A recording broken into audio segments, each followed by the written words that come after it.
The next one will be a legendary matchup for sure.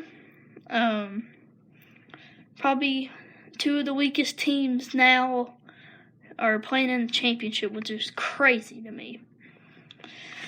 In 1954, the year Kentucky was under probation and was not allowed to play, but Kentucky went 25-0. LaSalle, 26-4, coached by Ken Loeffler, played Bradley in Kansas City, Missouri. This is the highest scoring game yet by any team. The LaSalle, whatever their mascot name is, wins 92-76. That is the highest so far, and it's a record for both because they have not been back since. No, LaSalle made it back the next year, but after that, none made back, which is record-breaking for them and something that they'll hold on forever in history. Now, this year, in 1955, the famous Bill Russell in college, San Francisco, 28-1 on the season, playing LaSalle. LaSalle, the defending champions. Do they have a match or not in Kansas City? San Francisco blows them out, 77-63, to win the championship for their first in history. But the next year, in 1956, a repeat is on the line. San Francisco, who were 28-0 at the time, once again coached by Phil Wolpert, play Iowa. Iowa's first championship. Yes, Iowa's first championship. Back in Evanston, Illinois, the first ever appearance shows San Francisco finishes 29-0, blows out Iowa 83-71. San Francisco once again had Bill Russell, and then I think he left after that season. The 1957 game will be history for the first triple overtime game in Kansas City, Missouri between the North Carolina Tar Heels, coached by Frank McGuire, and the University of Kansas, I'm sure is coached by Phog Allen. North Carolina was 31-0, undefeated at the time. Win 54-53 in triple overtime, 32-0 is what their season ends. Now, the next season is a championship for the Kentucky Wildcats. 1958, the Fiddle and Five play Elgin Baylor, a future Hall of Famer, at Seattle in Louisville, Kentucky. At the time, Elgin Baylor was unstoppable. Nobody could stop him until Kentucky came around the corner in their own state in Louisville and knocked off Seattle. Coach Adolph Rupp gets his fourth national title, 84-72 against Seattle. Finished 23-6, which is the worst record then to win the championship, which is crazy. In 1959, California Bears, 25-4 on the season, coached by Pete Newell, play West Virginia back in Louisville, hold on for their lives and win 71-70, which is a crazy win for California. Might be their only one in history. 1960, the decade has begun for the 60s. Some might say the wooden decade.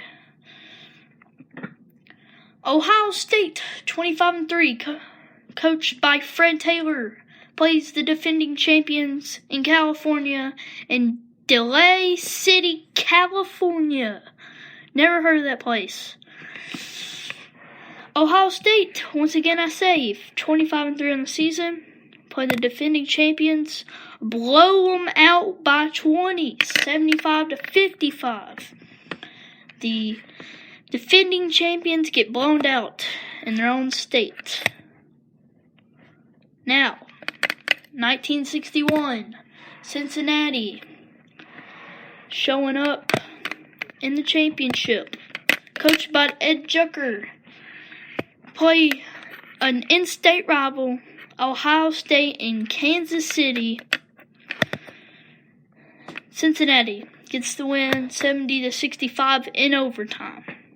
Finished 27-3 on the season, which is a very good record.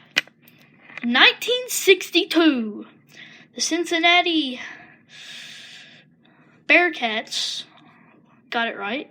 29-2 on the season. Play Ohio State again in Freedom Hall at Louisville, Kentucky.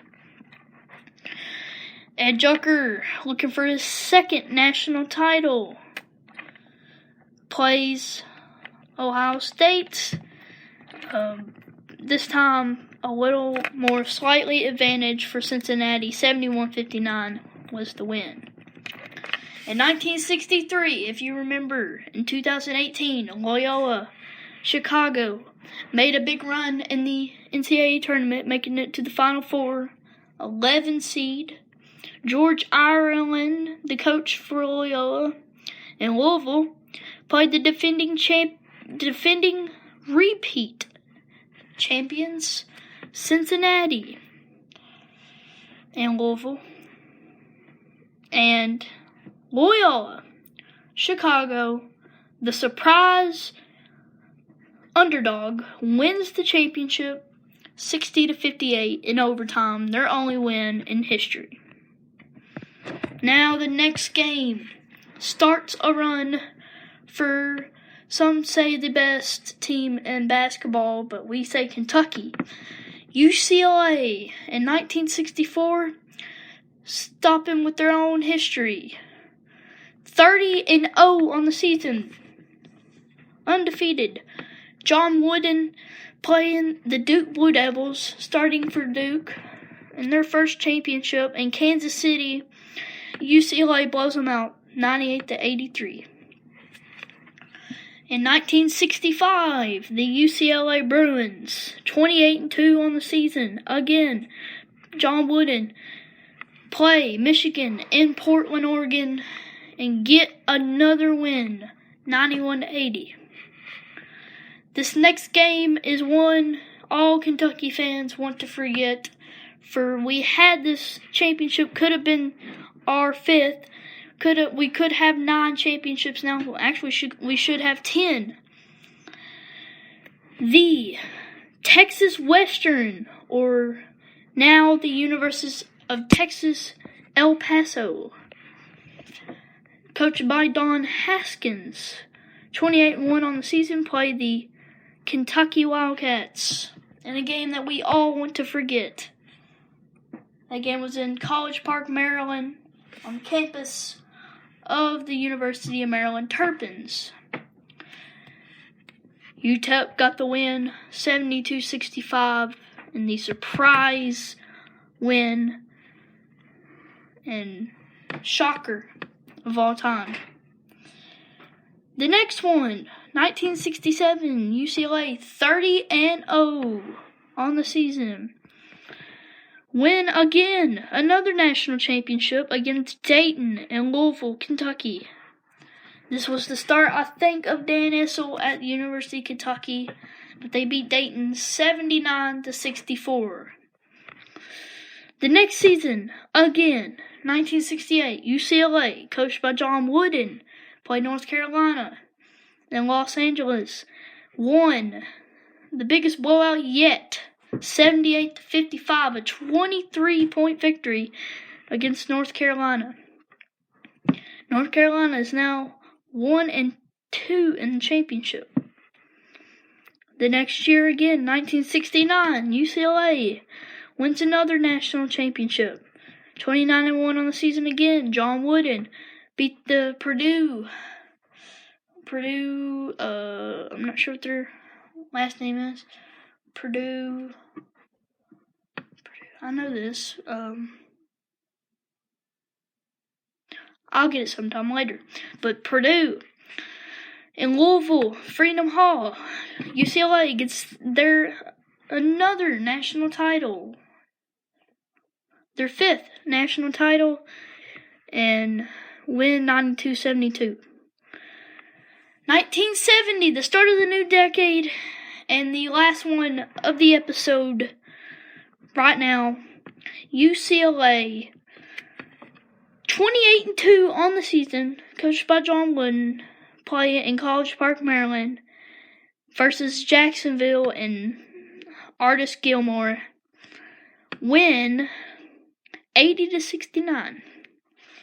And this will wrap up the decade from 1939 to 1970. Tomorrow we'll get into 1971 through 1990. This is BBN Network.